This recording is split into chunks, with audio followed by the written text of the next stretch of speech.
Hello students, आज हम लोग सेंटर ऑफ मास के कुछ न्यूमेरिकल्स डिस्कस करेंगे। ओके, तो ये न्यूमेरिकल्स एकदम बेसिक न्यूमेरिकल्स है, ये आपको हेल्प करेंगे आगे के जो कॉम्प्लेक्स प्रॉब्लम है उनको सॉल्व करने में।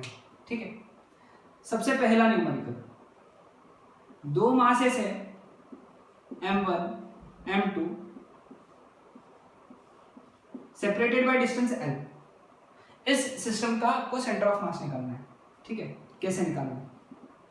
अब एक काम करेंगे, हम लोग क्या कंसीडर करेंगे कि लेटस से पहला कंसीडरेशन है कि since they are lying on the same straight line, m1 origin पे है, तो m1 के कोऑर्डिनेट्स कितने हो गए 0 0 और m2 के कोऑर्डिनेट्स कितने हो गए l0। ठीक है, और इसका जो सेंटर ऑफ मास है वो at a distance r1 situated है फ्रॉम m1। ओके, तो और r2 डिस्टेंस सिचुएटेड है फ्रॉम m2। अब क्या करेंगे हम लोग यहाँ पे सेंटर ऑफ मास निकालने के लिए xcm निकालेंगे। xcm कैसे निकालेंगे? m1 x1 plus m2 x2 upon m1 plus m2। ठीक है, अब तो देयरफॉर xcm कैसे लेंगे? x1 कितना है 0, इसका x कोऑर्डिनेट 0 है, इसका y कोऑर्डिनेट कितना है l, m2 का y कोऑर्डिनेट कितना है l, तो कितना आ गया formula m2l upon m1 plus m2। ठीक है, लेकिन xcm जो था ये हमारा है r1। अगर r2 निकालना है तो क्या करना है, l में से r1 माइनस करना, यानी l में से m2l upon m1 plus m2 minus करना। तो अगर ये सॉल्व करोगे आप तो इसको आपको मिलेगा m1l upon m1 plus m2। Okay, तो वेरी सिंपल यानी कैसा? जैसे फॉर एग्जांपल आपको बोला है ये m1 मास, ये m2 मास, इसका सेंटर ऑफ मास क्या रहेगा? इसका सेंटर ऑफ मास अगर आपको पूछा r1 से कितने दूरी पे रहेगा, सॉरी m1 से कितने दूरी पे रहेगा, तो m1 से कितने दूरी पे रहेगा, उसके अपोजिट वाला मास कितना m2 इनटू दोनों के बीच का distance l upon addition of masses m1 plus m2। अगर आपको पूछा r2 से m2 से कितने दूरी पे रहेगा, तो उसके अपोजिट वाला मास, m2 से पूछा है ना, तो उसके अपोजिट वाला मास m1 इनटू l दोनों के बीच का distance upon addition of masses. Okay, लेकिन ये तब पॉसिबल है जब वो एक ही लाइन पे सिचुएटेड है। आपका एक क्वेश्चन रहा होगा, सर आपने YCM क्यों नहीं लिया? YCM इसलिए नहीं लिया क्योंकि दोनों के y कोऑर्डिनेट्स कैसे है 0। Okay, now if in case अगर y कोऑर्डिनेट 0 नहीं है तो उस केस में क्या करना? ठीक है, तो उसका एक एग्जांपल ले लेता हूं मैं। सेकंड एग्जांपल ऐसा है कि ये दो पार्टिकल्स हैं। ठीक है, एक 2 kg है, एक 4 kg। 37 डिग्री पे उनकी स्ट्रेट लाइन जो उनको ज्वाइन किया है वो सिचुएटेड है।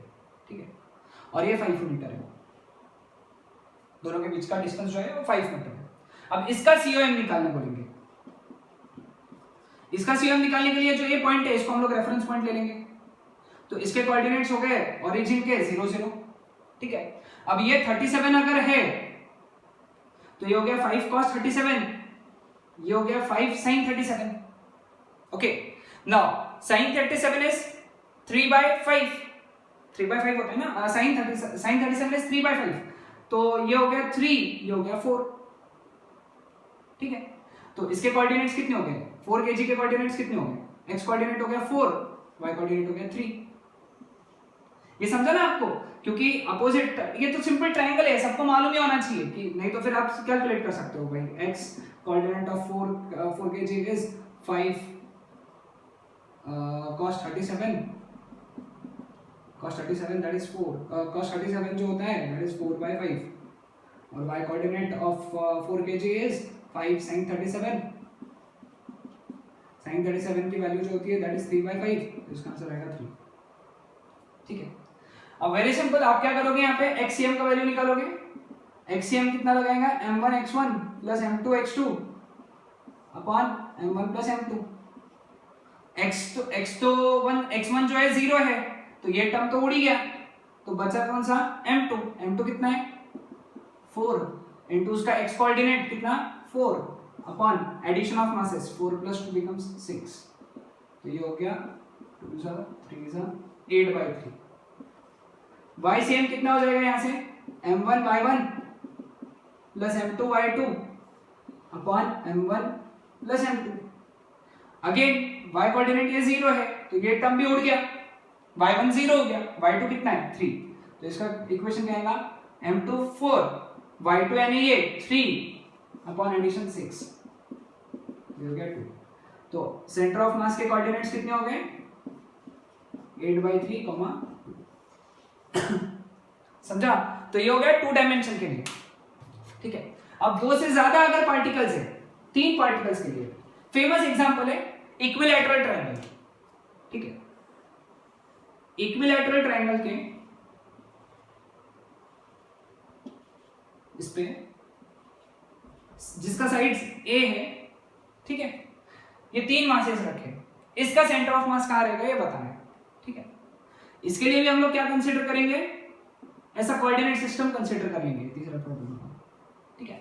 अब हर एक के कोऑर्डिनेट्स लिख लो। अब यहाँ पे एक अच्छी बात है m1 = m2 = m3 = m given है।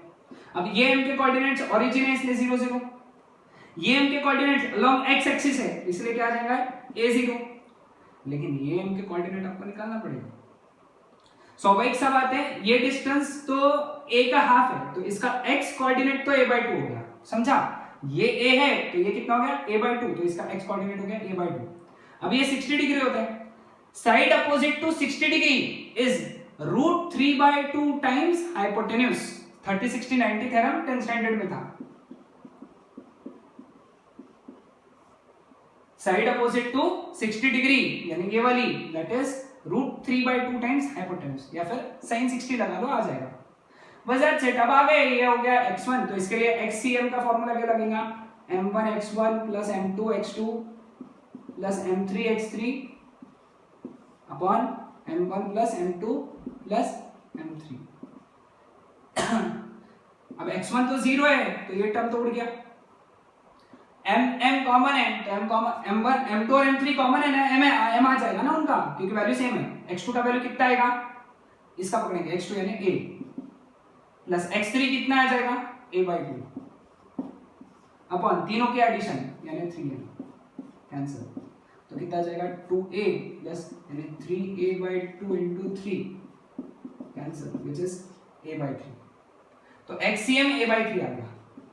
ycm कैसे निकालेंगे m1y1 m2y2 m3y3 upon m1 + m2 + m3, ठीक है। अगेन y1 0 हो गया तो ये टर्म वापस उठ गया, तो ycm कितना हो गया फिर, ये तो m कॉमन निकलेगा यहां से। अब ये y1 कितना आ गया, अगेन y2 भी 0 ही है, वेरी गुड, यहां पे तो y2 0 हो गया वापस से, तो ये टर्म भी उड़ गया। तो बचा कितना है m3y3। अब m3 कितना है m, y3 कितना है √3/2 टाइम्स a अपॉन तीनों के एडिशन 3m, तो कितना हो गया √3a/2 × 3 6, या फिर √3 जा तो इसको लिख सकते हैं a/2 √3। तो xcm इसके लिए कितना आ गया फिर